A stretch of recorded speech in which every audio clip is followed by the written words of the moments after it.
La candidata del PP dice que quiere evitar que Extremadura perjudique a su partido en la campaña a las generales y asegura que no la han presionado. Yo no he recibido presión ninguna, he escuchado las opiniones de todo el mundo.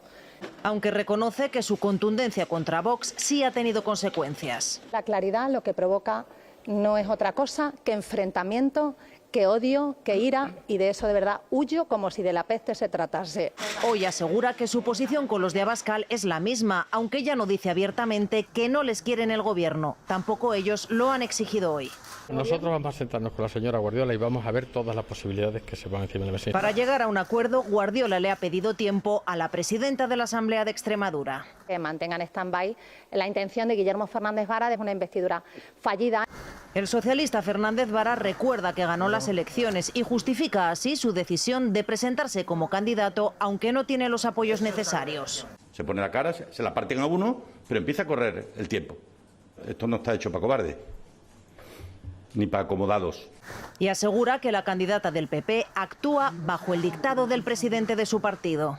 La preocupación de la señora Guardiola ahora es Feijóo, Feijóo y Feijóo. Y que tú no puedes estar poniendo líneas rojas hoy y alfombras rojas mañana.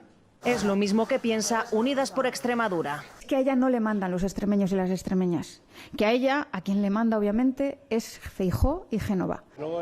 En Murcia, donde tampoco hay acuerdo con Vox, el popular López Miras sí ha sido ya propuesto como candidato a la investidura. Los pactos de PP y Vox siguen centrando la precampaña. Sánchez cree que lleva al PP a justificar lo injustificable. Hemos retrocedido, lo que he sentido es que hemos retrocedido en 20 días, 20 años en el debate público. Alianzas que también critica Yolanda Díaz. El Partido Popular está conformando gobiernos con residuos radiactivos en nuestro país. Feijóo les responde, no acepta lecciones de pactos. Hoy ha estado en Valencia junto a Mazón, que cerró el primer pacto con Vox tras el 28M. Los ciudadanos, los de Valencia y del resto de España, pueden estar tranquilos. ¿Por qué? Porque no renunciaremos nunca a nuestros principios en ningún pacto. Y Vox defiende los perfiles que ha colocado en las instituciones, que incluyen negacionistas de violencia de género o cambio climático. Probablemente sea cierto que en 20 años no se haya visto nunca un partido con perfiles tan cualificados como aquellos que estamos presentando. Su partido ha tenido que retirar hoy esta lona del centro de Madrid tras una advertencia de la Junta Electoral. Este Real Decreto Ley que nos permitirá transitar con tranquilidad y confianza por el segundo semestre del año en un contexto de incertidumbre. El foco del Gobierno sigue sobre todo en los alimentos. En mayo subieron un 12% y es el dato más bajo del último año. Para que esa tendencia a la baja se consolide, el Gobierno extiende 6 meses más la suspensión del IVA de algunos alimentos básicos como los huevos, la fruta o el pan y mantiene en el 5% la del aceite y las pastas. También lleva hasta fin de año la subvención del 30% para los abonos de transporte urbano, siempre que las comunidades autónomas la complementen hasta el 50%. Las medidas que reducen la factura de la luz, el gas y el butano y la suspensión de desahucios de hogares vulnerables. Había dudas, pero al final el Gobierno también renueva por 3 meses, hasta el 30 de septiembre, la bonificación de 10 céntimos de los carburantes para el transporte profesional por carretera y lo amplía a los trabajadores del mar. Desde octubre y hasta final de año, la ayuda se reducirá a 5 céntimos. La medida que ha suscitado más polémica entre los socios de Gobierno ha sido la suspensión de la prórroga excepcional de los alquileres que finalicen a partir del 1 de julio, que critica Podemos.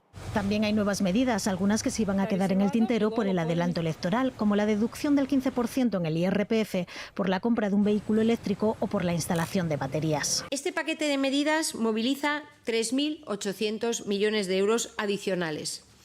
Con lo que estamos hablando de unas ayudas totales, entre bajadas de impuestos, ayudas directas y bonificaciones, de 8.900 millones de euros. El Consejo de Ministros retrasa la aplicación de la cotización de los becarios, pactada para octubre, hasta enero del próximo año.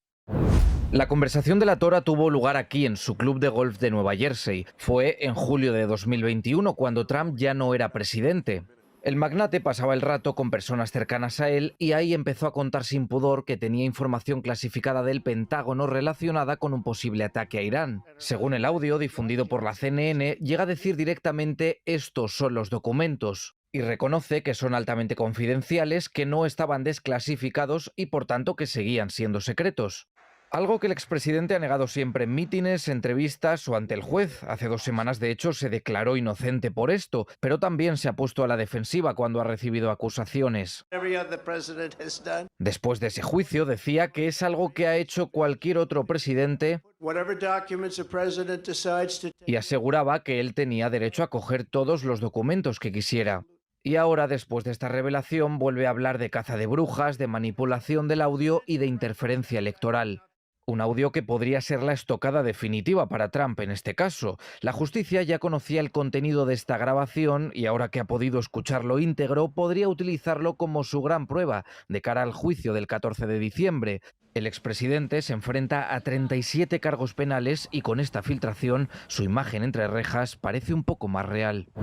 Presos, semidesnudos, sentados en filas, esposados a la espalda, rapados y tatuados. Es Honduras y no El Salvador, pero a la vista está que la presidenta Xiomara Castro ha tomado buena nota de la guerra contra las maras emprendida por su vecino Nayib Bukele. La policía militar hondureña ha tomado el control de las sobresaturadas prisiones del país. En las redadas se han incautado de todo un arsenal: pistolas, ametralladoras, cargadores, municiones y granadas, también drogas.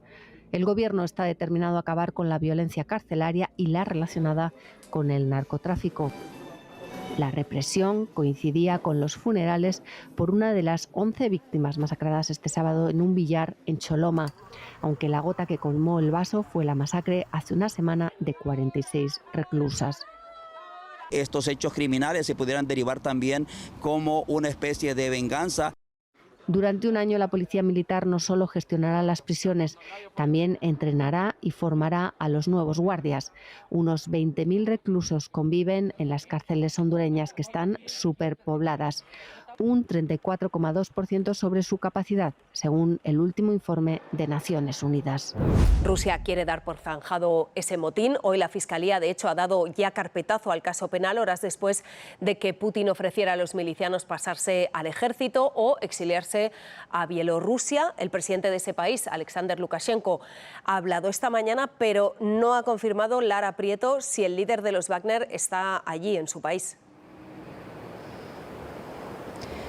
No, Lukashenko, el mediador de ese acuerdo entre Prigozhin y el Kremlin, no lo aclara, pero hay informaciones que apuntan a que el avión privado del jefe de Wagner habría aterrizado esta mañana cerca de Minsk. En ese acto de Putin con policías y militares aquí en el Kremlin se ha guardado un minuto de silencio por los pilotos militares fallecidos durante ese motín.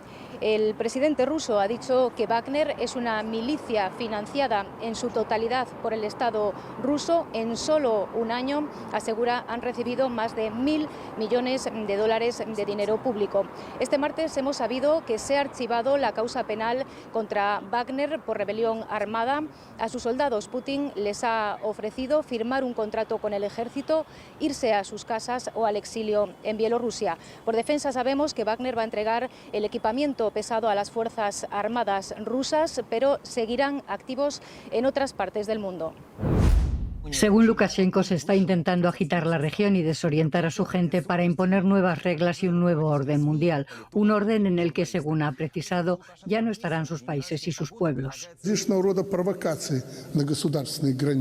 El presidente de Bielorrusia desempeñó un papel mediador para llegar a un acuerdo que pusiera fin al motín, un esfuerzo que Putin le agradeció anoche.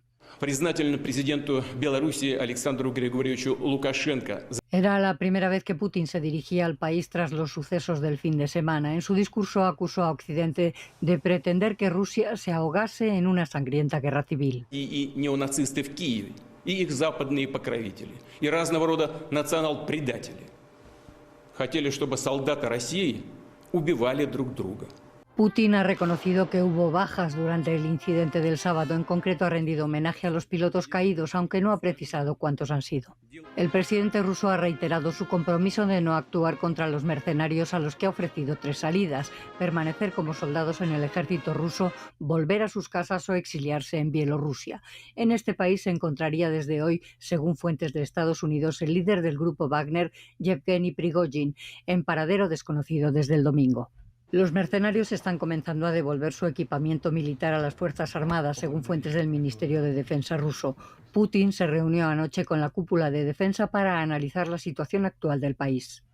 En Ucrania, mientras, han continuado los ataques rusos a varias poblaciones, ataques que contrastan con el optimismo del gobierno de Kiev, que anuncia nuevos avances en la contraofensiva que desarrolla para liberar su territorio ocupado. El presidente Zelensky visitó el lunes algunos lugares del frente para felicitar a los soldados que luchan allí.